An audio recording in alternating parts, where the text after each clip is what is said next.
Olá, pessoal, sejam bem-vindos a mais um podcast. Eu sou a Maria Eduarda Pascoal e hoje eu tô com a Flávia Gamonar. Ela é top voice no LinkedIn, autora, palestrante, palestrou no maior evento de marketing e vendas da América Latina, o RD Summit, é professora e com um currículo de dar inveja. Seja bem-vinda, Flávia. Oi, imagina, eu que agradeço o convite. Hoje a gente vai comentar um pouquinho, gente, só para vocês entenderem o papel da mulher hoje e seus desafios nos ambientes profissionais dela, a multidisciplinaridade e os caminhos que as jovens mulheres estão caminhando aí. Flávia, vamos contar um pouquinho da sua história, o que você era e fazia antes de ser a Flávia Gamonar, que a gente sabe que você tem uma audiência muito bacana no LinkedIn e nas suas outras redes sociais também. Conta um pouquinho pra gente a sua história antes de chegar aqui. Bom, na verdade, eu comecei nos empregos simples que muita gente também começa, sem grandes cargos, ganhando um salário que não era o que eu achava o suficiente, me dedicando bastante, vivendo até algumas situações injustas, né? Depois eu entrei para o curso de letras. Foi na mesma época em que eu havia criado o meu primeiro empreendimento com 17 anos, completamente sem querer, um portal de língua espanhola, que chegou depois a ter 100 mil alunos e, inclusive, levou um prêmio de educação bem conhecido, que infelizmente não existe mais, o Prêmio Best. E na faculdade de letras, eu entrei muito sem saber o que eu queria, confesso, eu entrei pela paixão pela língua espanhola, porque eu gostava de ensinar, e então tudo caminhava para que eu me formasse e fosse uma professora de português e espanhol. Mas aí eu acabei entrando para uma empresa de tecnologia como professora e comecei a dar essa guinada e ir mais para a área de tecnologia mesmo, que já era uma paixão também. Lá dentro eu pude trabalhar em outras áreas depois, fui para uma área de pesquisa e desenvolvimento, também atuei como analista e gerente de produtos e comecei a estudar bastante essa área. Ir para o marketing não era algo planejado. Eu recebi um convite um dia do CEO da empresa para inaugurar essa área e eu resolvi topar. Então, foi aí que eu entrei para o marketing e, paralelamente, já cursava o mestrado na área de mídia e tecnologia. Bacana Ah, demais. e aí, bem, as coisas caminhavam, essa empresa sofreu, em certo momento, uma grande reviravolta, muitas pessoas foram demitidas e eu fui uma dessas pessoas. E acho que é aí que começa realmente a história que foi mudando a minha vida, né? Depois de ficar 6 meses sem emprego, é sempre muito difícil passar por esse momento, né, de diversos modos. Eu não conseguia outras oportunidades, eu me senti muito mal, eu tive depressão e finalmente voltei a trabalhar, com indicação de uma amiga. E quando eu voltei sabendo que eu precisava apostar em outros planos na minha vida, não apenas depender de um único trabalho. E foi que eu comecei a me movimentar mesmo para, quem sabe, em algum momento poder ter o meu próprio negócio, né? Essa história de escrever artigos no LinkedIn começa nessa época. Comecei a escrever despretensiosamente e aos poucos esses artigos foram funcionando muito bem, compartilhando experiências, as minhas visões e me trazendo muitas oportunidades. Bacana demais. E você comentou que a sua trajetória é muito similar à que muitas outras jovens mulheres hoje têm, né? O que você acredita que te fez destacar nessa quantidade gigante de profissionais? Bom, eu comecei a usar o LinkedIn em uma época que ele era desatualizado, eu quase não cuidava da minha rede, né? Não tinha nenhum perfil atualizado, não consegui emprego por lá por conta disso. E comecei sem me prender a nada, não havia nenhuma grande estratégia por trás, eu apenas queria compartilhar com as pessoas as coisas que eu sabia, que eu havia vivido, para que eu pudesse de alguma forma inspirar alguém ou gerar uma identificação, ser útil de alguma forma. E por muito tempo isso foi acontecendo de uma forma natural, realmente. E de repente, quando eu vi, né, 2 anos depois escrevendo, foram mais de 300 artigos e muitas oportunidades geradas por conta disso, chegou a esse número aí de quase 600 mil seguidores, que eu hoje considero uma comunidade, né? E eu trabalho pela minha comunidade, gerando conteúdo útil, lancei um curso online gratuito recentemente para essas pessoas que me acompanham, e tem sido muito bacana, muito gratificante estar perto dessas pessoas e aprender com elas também, sempre ensinando tudo que eu puder. E quando que você percebeu a, o gigantismo de você ser uma speaker, de você falar para tanta gente. Quando que você virou e falou assim, nossa, olha a importância do trabalho que eu tô fazendo? Na verdade, eu acho que o grande segredo é não se deixar afetar por isso, né? Eu me considero uma profissional comum do dia a dia que ganhou voz em uma plataforma e que está podendo fazer seu trabalho, levar uma mensagem bacana para as pessoas. E ainda me surpreende, né? De repente alguém por aí me reconhecer e falar que gosta do que eu escrevo. A gente fez o lançamento do livro que lançamos recentemente em São Paulo, né? Uhum. E aí as pessoas, muitas pessoas de LinkedIn foram lá prestigiar e tirar uma foto, pedir uma autógrafo, e a gente fica assim surpreso, né? É bom receber esse carinho, mas acho que foi esse semestre assim que eu percebi esse crescimento mesmo de uma forma mais acentuada. Bacana. E assim, hoje, em quais mulheres que você se espelha profissionalmente? Olha, eu vou te dizer, assim, sendo bem sincera, não tem um grande nome, uma única que eu possa citar. Eu me inspiro nas mulheres do dia a dia, nas profissionais que eu conheço, que estão fazendo acontecer, que estão indo atrás, se empenhando e usando as ferramentas que têm, não importa como, para transformar suas comunidades, para levar conhecimento, para gerar motivação. E eu acho que eu faço parte dessas mulheres também, profissionais de diversas áreas, às quais eu estou conectada. Hoje, assim, eu particularmente vejo que a gente fica um pouco sem referência, né? A gente teve recentemente o lançamento de uma série da Netflix, da Sofia Moruso, que foi a Girl Boss, e depois veio e saiu um pouco do que era planejado, as pessoas começaram a perceber que o que foi contado não era fiel à realidade, e a referência feminina que várias jovens mulheres estavam tomando para si foi um pouco desmascarada, entre aspas. Você acha que hoje as jovens mulheres estão passando por isso, elas estão um pouco perdidas? Porque tem muita ideologia, né, para você ser independente, você buscar o teu sucesso profissional, mas você acredita que elas estejam um pouco perdidas nessas referências? Porque assim como uma sobe, ela é desmascarada, e depois as mulheres não sabem em quem acreditar, você acha que faz sentido? Olha, eu acho que na verdade depende muito dos interesses de cada uma, né?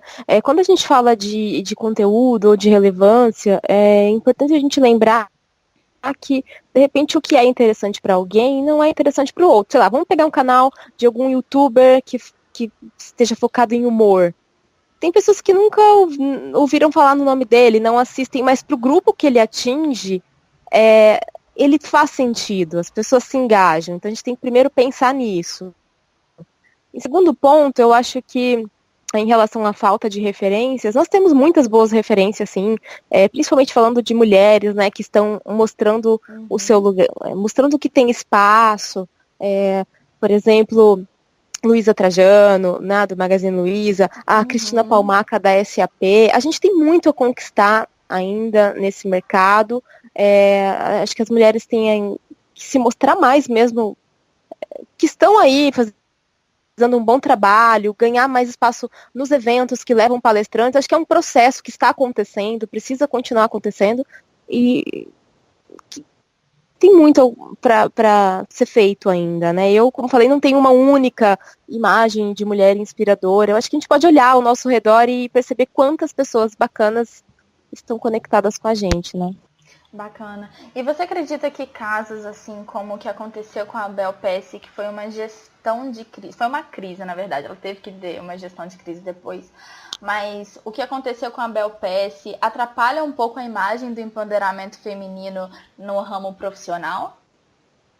Eu penso que não, e até em relação a esse caso, a minha visão é a seguinte: eu acho que hoje a gente está vivendo um momento muito difícil na internet hoje, em que é muito fácil você ter haters, ou você ter pessoas querendo fazer justiça com as próprias mãos, e toda história tem dois lados, né? Eu penso que nós nunca devemos tomar partido e querer julgar, ai, mas aquela pessoa estava errada, ela não era aquilo que ela pregava. Bom, eu nunca estive com Bel para perguntar, né, esse outro lado da história. Também, né, com esse crescimento que tive em relação à visibilidade no LinkedIn, vejo algumas pessoas ali com posturas de haters, muitas vezes plantando discórdia, ou até levando mentiras mesmo para a mídia, para as pessoas. Então, por isso, hoje eu sou bastante cuidadosa nessas análises, né? Acho que é sempre importante ser verdadeiro, né?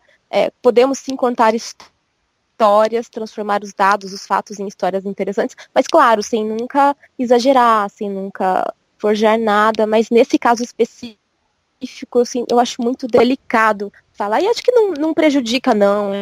Acho que isso acontece de diversos modos, mas de todo modo a gente tem que ser bem cuidadoso, né? Bacana. E você acredita que quando é uma mulher nesse meio, ela tem mais dificuldades de melhorar a imagem dela do que um homem? Porque existe ainda aquele ranço de que o homem passa mais credibilidade do que uma mulher, né? Você acredita que ela tenha mais dificuldade? Se um homem tivesse na pele da Bel Pesce, você acredita que ele teria mais facilidade de passar confiança, de voltar atrás?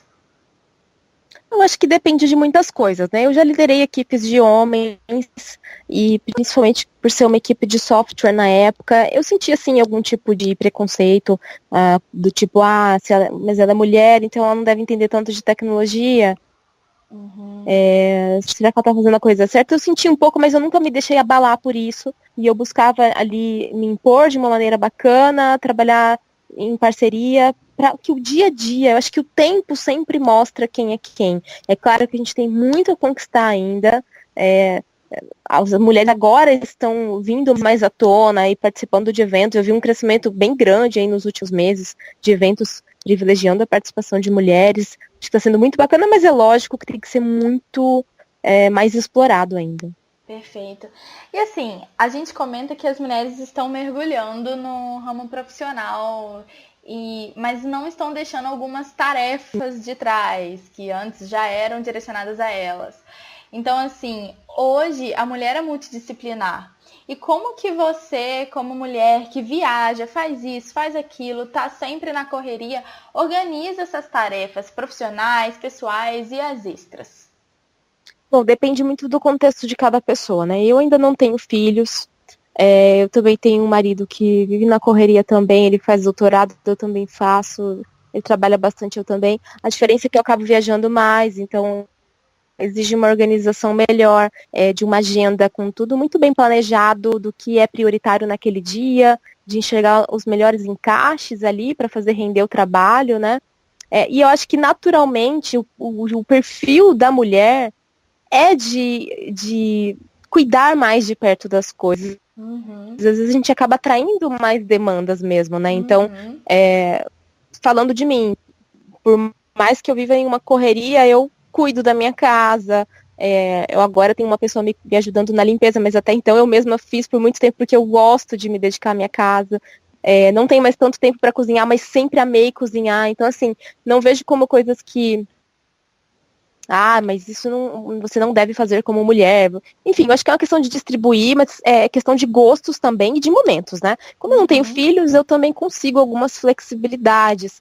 Mas talvez daqui 2 anos ou 3 anos esse cenário mude. De todo modo, acho que a organização é o que está por trás disso. Eu tenho uma agenda muito bem organizada, com prioridades muito bem definidas para que eu possa cumprir prazos, não frustrar ninguém e também ter espaços para cuidar de mim, né? Porque se a gente fica uma correria muito maluca, você não consegue malhar, você não consegue comer Uhum. bem, e aí você vai se descuidando e fica doente, enfim. É complicado.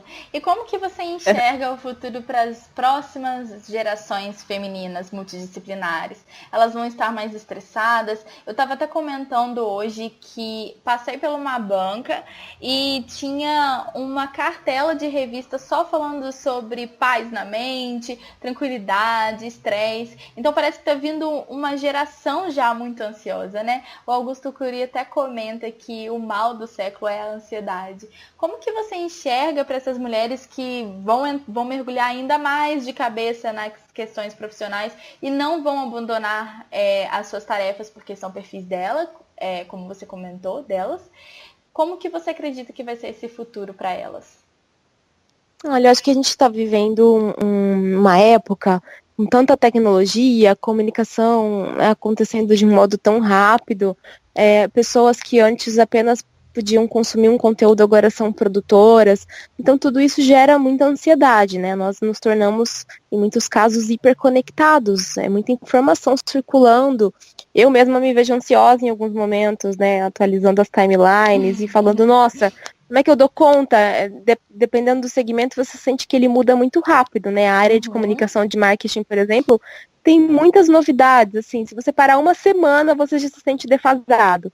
É verdade. Mas eu também vejo que as novas gerações, ou até pessoas de outras gerações, estão agora mais conectadas com o seu propósito, com entender quem elas são, do que elas gostam, e tentar se aproximar disso, em alguns casos nem olhando tanto para o aspecto financeiro, mas olhando realmente para o que faz sentido. Eu hoje busco trabalhar muito com o que faz sentido para mim, com o que me realiza, e consequentemente o lado financeiro vem, se você se dedica e faz um bom trabalho. É o que eu vejo um pouco do que está acontecendo agora. Ótimo, Flávia. E quais conselhos que você daria para as jovens mulheres que estão em busca de destaque aí, para a gente finalizar o nosso podcast de hoje? Bom, acho que a primeira coisa é definir para você mesmo o que é o seu conceito de sucesso. Que isso é muito particular para cada pessoa, né? Sucesso para alguém pode ser ganhar muito dinheiro, para uma outra pessoa pode ser ter qualidade de vida, enfim. Essa é uma definição que tem que ser começada. Depois disso é lembrar que a vida ela vai dando certo aos poucos mesmo. Às vezes quando a gente é muito novo, a gente tem pressa de as coisas acontecerem. Às vezes eu vejo alunos de 20 anos falando, nossa, mas eu tô naquela empresa já faz um ano e eu não sou promovido. Às vezes está cedo mesmo, às vezes a gente tem que aprender mais, se esforçar mais, porque muitas coisas vêm com o tempo, com a maturidade, né, as experiências, e lembrar que muitas vezes está em nossas mãos fazer acontecer. Eu posso escolher procrastinar e não realizar, ou eu posso escolher colocar a mão na massa e tirar as minhas ideias do papel, buscar parceiros, de um modo que eu me aproxime cada vez mais dos meus valores, do que eu acredito para mim. E no mais, para se destacar, buscar usar as ferramentas que você tem, por exemplo, as mídias sociais, o LinkedIn e outras redes sociais, para lembrar as pessoas sobre quem você é, o que você está fazendo, no que você acredita, né? Foi um pouco do que eu fiz ao compartilhar aí os meus artigos. Isso torna o seu perfil mais interessante e traz oportunidades até você, em vez de você ficar atrás, né? Acho que é um bom caminho. Bacana demais, Flávia. Eu agradeço toda a sua disponibilidade. Eu sei que você sempre está na correria aí. Eu acompanho você bastante no LinkedIn. Então, sei que o seu tempo é bem valioso para ter tirado uns minutinhos aí pra gente. Imagina, eu agradeço o convite. Convido quem estiver ouvindo a participar, interagir nos outros canais, no LinkedIn, no Facebook, no Instagram, que eu estou presente. E também aproveito para falar do livro, né, Disrupt Talks, Carreira, Empreendedorismo e Inovação em uma época de mudanças rápidas, que eu lancei recentemente com Glauter Januzzi e Juliana Munaro. Estamos fazendo alguns eventos pelo Brasil de lançamento. E isso é mais um canal para a gente se falar e para compartilhar ideias, né? Ótimo, Flávia. Muito obrigada, tá? Muito obrigada, um abraço. Pessoal, muito obrigada pela audiência até esse momento. O bate-papo com a Flávia Gamonar foi super interessante e com certeza já fez revirar um pouquinho alguns temas, alguns pontos dentro do nosso estômago, não é mesmo?